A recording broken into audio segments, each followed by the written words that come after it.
Okay, well, this week we're going to look at some harmony sequencer and using the control surfaces, knobs, buttons, sliders, whatever you happen to have on your keyboard or pad or whatever you're doing your MIDI with.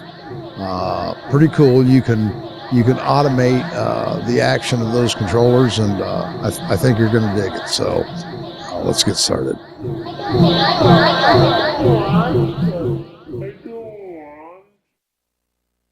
Okay, well, I hope by now this looks pretty familiar to you. This is Harmony Sequencer. I've got just 2 sequences set up. This is going to be a pretty quick one, so I just shortcut it and didn't put in all the names and all that stuff. But let's look at Zen. On channel 1, I have a soft arpeggio, and on channel 2, I've got a bass. So let's go. Take it quick.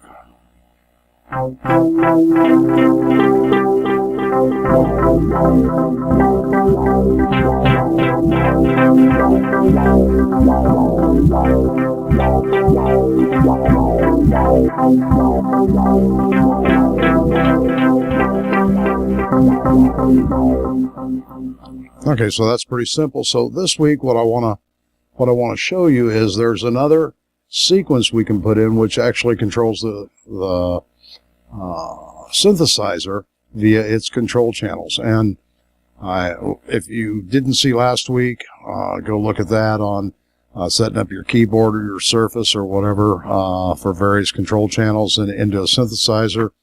But here, instead of this one, I'm going to come here and I'm going to add this. It's a sequence, it's a control channel sequence. It's going out on MIDI control channel 1, which is where the arpeggio is now. And I can pick, I think, let's pick panning to start. Controller number 10, as we looked at last time, which is pretty standard. And what we can do is we can say, here's all the possible values for tweaking that knob. And I can just come up here and say, well,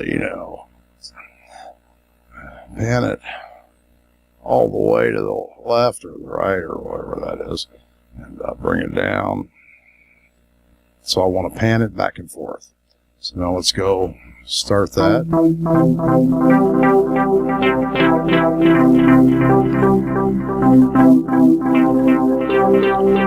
Notice the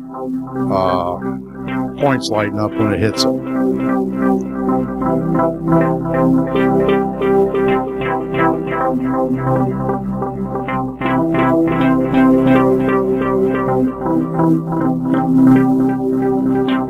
And hopefully you see that sliding back and forth down here in Zen, as well as through your speakers.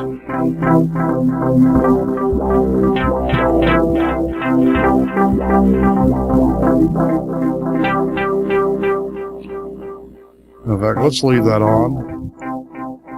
And that time we'll just hit the pause key. Now let's go hit another one, and let's add another sequencer, or control sequence. And this time we'll, I don't know, we'll do 64, which is sustain. And so we'll come here and say, give it a lot of sustain, and bring it down.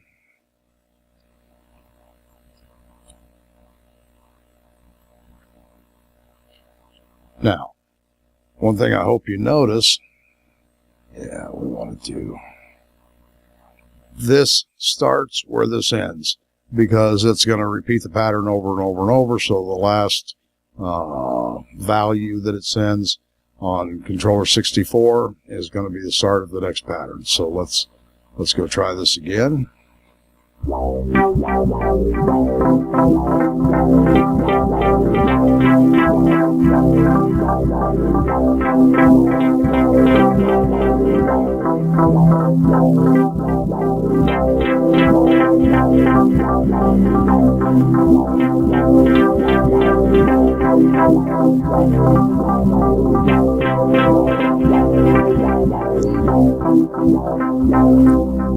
And And just for the heck of it, let's come up here. We'll add one last one.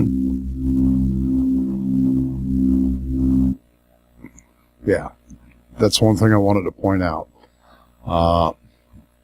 It's important when you go turn this off that you, if you're in a performance mode or trying to record a piece, let's just take panning for example, and say I'm panning between right and left, and I happen to hit this sequencer off when I've panned it all the way over to the left. Well, it's going to keep playing the pattern all the way over on the left. It's not going to go back to zero. It's going to go at whatever the last value here was when I turned it off. So on something like sustain, if it happens to be when we were at sustain at a high point, if I turn it off, well, it's going to sustain way, way, way out. And if I turn the sustain off down here, then you're going to have almost no sustain. So you got to be a little bit careful on when you kick these sequencers off and on. But anyway, let's come over here. And now on MIDI channel 10, let's go for the bass. And I think loudness is number 7. So we can probably make it very loud on the first time through.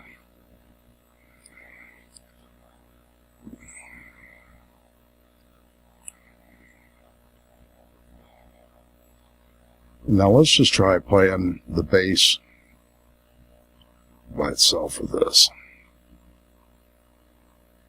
Oops, wrong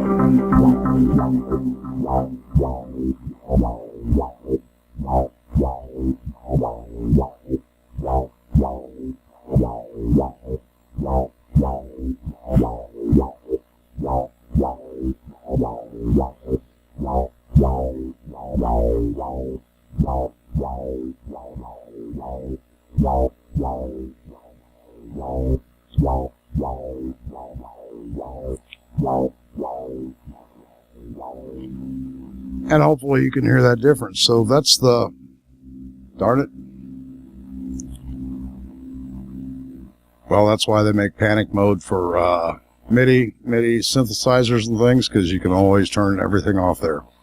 So that's all I wanted to show you this week is we're not confined to notes. We can easily send control channel sequences with harmonySequencer to the various synthesizers. I don't know about you, but I thought that was pretty cool. So anyway, that's it for this week, and next week this probably finishes up harmonySequencer. I don't know, maybe it does. Probably it does. Next week we're going to get onto some entirely new stuff. I hope you've enjoyed that. I hope you pull it down and play with it. So that's it. Now, see you next week.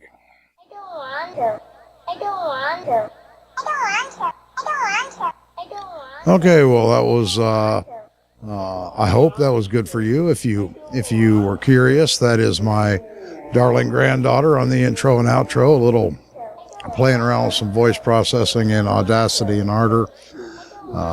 Any of you parents or grandparents, I don't want to, well, you've heard that. So anyway, that's it for this week. That pretty much ends harmonySequencer. After this, we're going to go look at some basic DAW operations. I think that's missing a real low-level look at DAWs. People that have never seen a mixer before, what is this? And so we'll take it from there. Otherwise, have a great week.